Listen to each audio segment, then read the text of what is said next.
Hi guys, welcome. Today I'm going to be talking about how to overcome suicidal ideation and depression. I've suffered from depression most of my life. I've always had like a default within me to say, well, this is going wrong, or this sucks, so I'm gonna kill myself. And that's just like my default.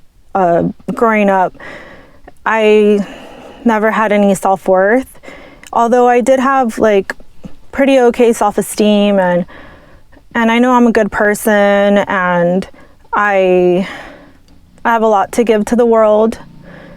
I still had like an unworthiness always within me. I've tried committing suicide so many times that I actually lost count. The first time was when I was 8 years old, and the last time was earlier this year. I wasn't trying to kill myself, I was just trying to hurt myself. When I was 16, my mom caught me trying to hurt myself or, commit suicide. So she 5150'd me.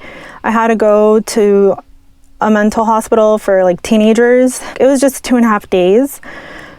But that was like a wake-up call to like, oh crap, I can't get away with this stuff. And so it was really embarrassing.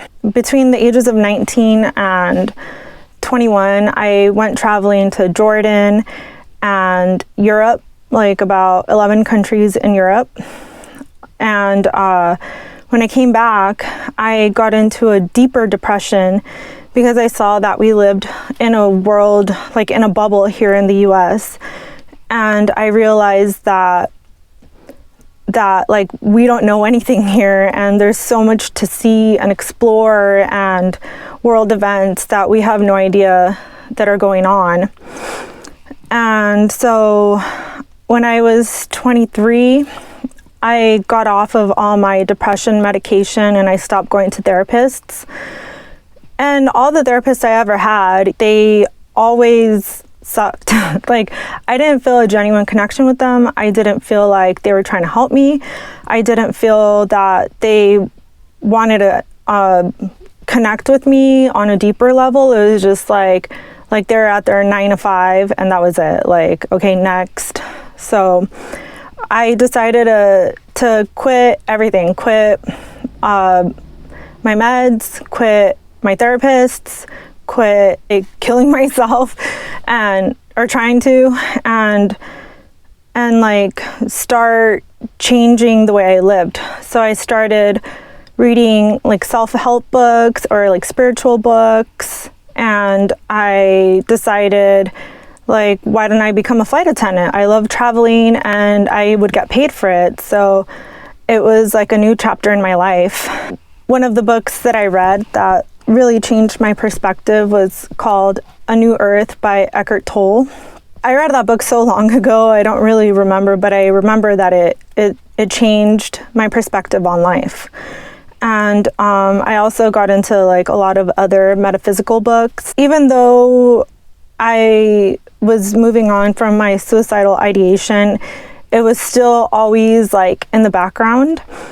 And just any time throughout my life when anything went wrong, I was just like, well, I'm just gonna kill myself. When I became a flight attendant, I kept reading those books and I kept working on myself, and I would ask like deeper questions, like where did humans come from? Like, how was the universe created? Like, I really wanted to know, like literally, I had all those kinds of questions and I was like searching for answers. So then I saw the movie A Star is Born. I had a realization where in the movie, Lady Gaga meets Bradley Cooper, and then like they get married, and he was already a superstar, and then she becomes a superstar, and he like suffers from depression and alcoholism, and he never let her be there for her, and then he ended up committing suicide. Spoiler alert, sorry if you haven't seen the movie. And so I cried for like 5 hours after watching that movie. like I couldn't stop crying because it finally clicked. Like I was like, okay, there's so many people that care about me, and I care about so many people, and I need to stop this being my default, and I need to seek help from my friends or family, because I still don't really trust therapists.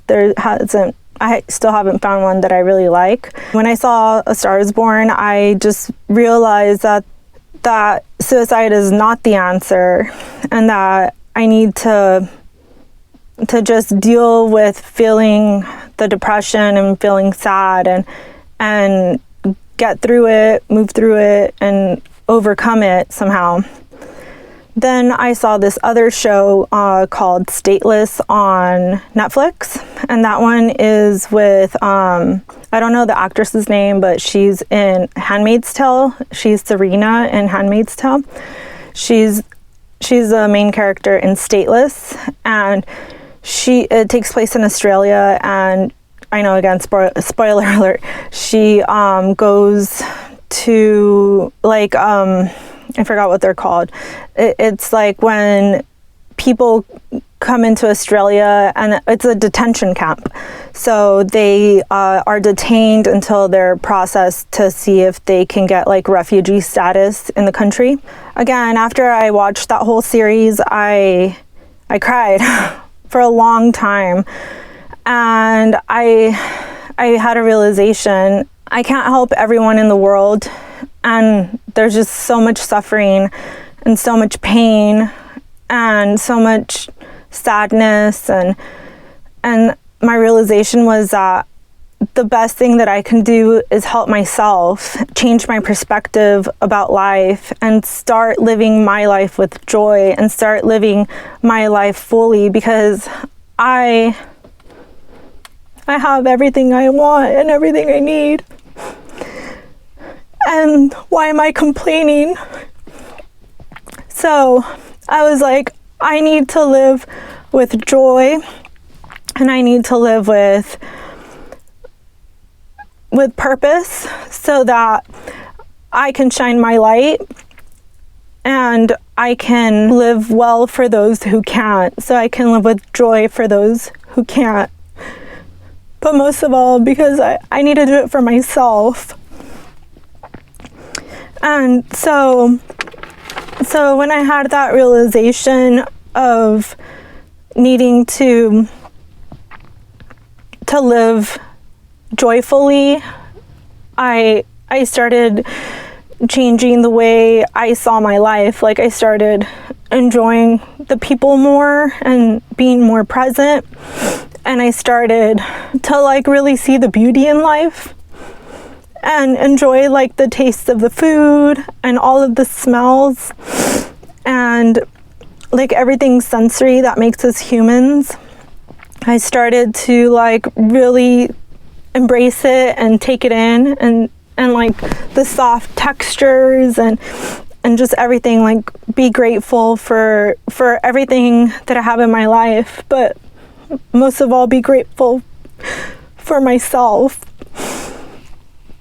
So I feel the way to like overcome suicidal ideation is to identify your feelings and don't repress them, and you have to just feel them and go through them and be sad and be depressed, and just, you know, those days will pass. Not every day is going to be a horrible, like emotionally painful day. And then find out what expands your heart. So the number one thing that I learned was that I need to have self-worth and self-love. So I actually teach that to my kids. I tell them, like, you know how you love your bunny so much, my daughter's little stuffed animal? The way you love Bunny, how you love her so much, and she means the world to you, and you love her with all your heart, give that love to yourself, and love yourself as much as you love Bunny, but even more. So I applied that to myself, the way I love my kids and my family. Like, I need to give that love to myself, like times a million. We have to know that we're divine. We're not only here to suffer, like we're here to enjoy life, and we're here to let go of the aspects that are not us, because underneath all those judgments and all that pain, our true self is under there. We need to say no to the things that we don't want to do. We need to charge ourselves. We need to have energy for ourselves and not give our energy away to other people.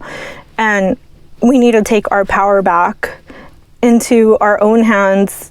When you love yourself, you not only uplift you, but you uplift the people around you.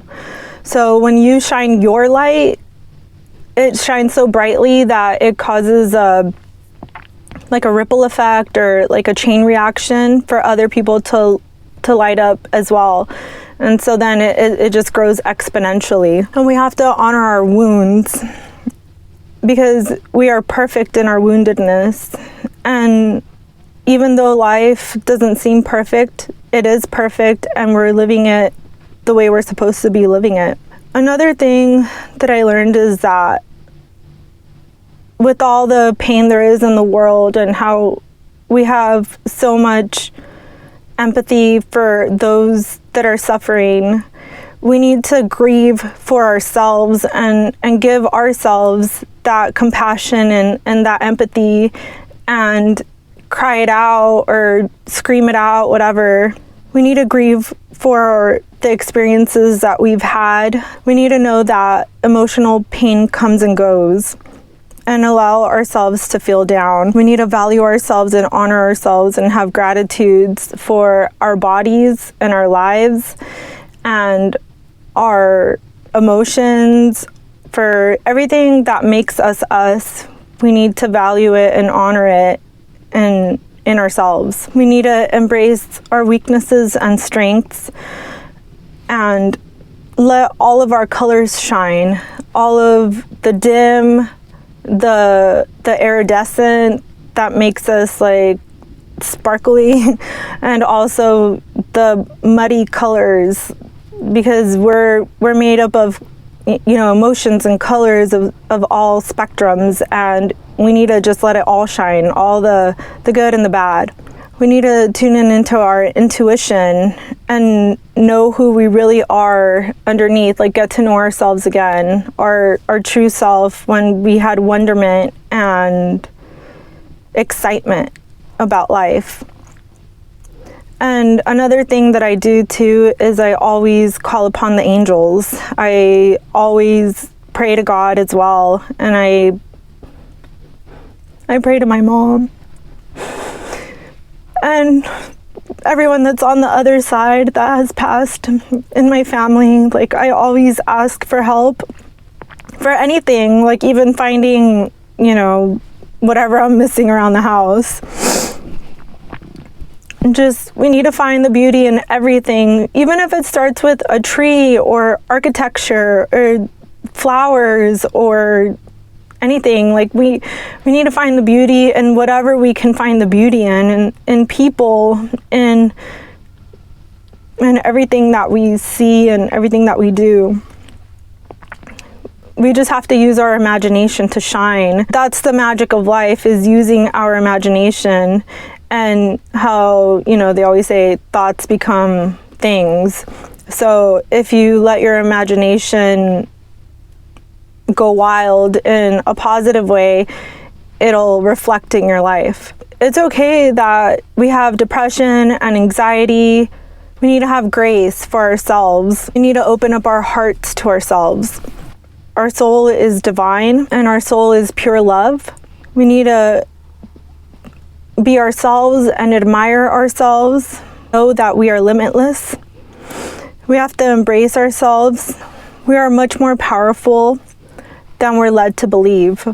We live in a quantum universe, and time is simultaneous. The past, present, future, parallel lives, multi-universe, everything is happening all at once. This life is just a thread of the fabric of the quantum universe.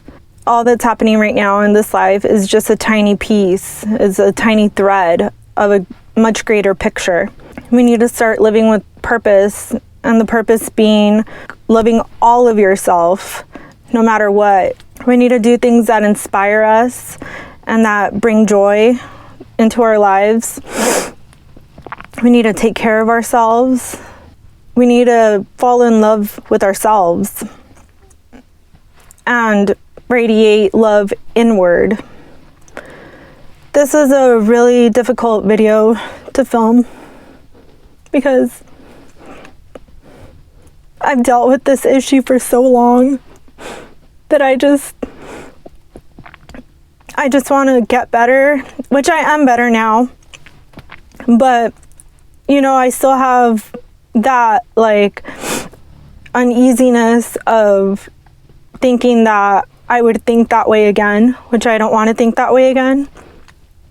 And this is just my experience, and I'll list down below the National Suicide Hotline and books as resources for you. And these books help change my perspective. By the way, I'm filming in my car because the construction is still going on in my house and it's crazy loud, so I had to come into my car to get away from the noise. I'll see you guys next time, and radiate love inward too, not just outward, but mostly inward. When you radiate your light, it changes the quantum fabric to shine all around you, and you're just like shining everywhere, lighting everything and everyone up, and then they light up. So thanks again for watching this video, and I'll see you guys in the next one.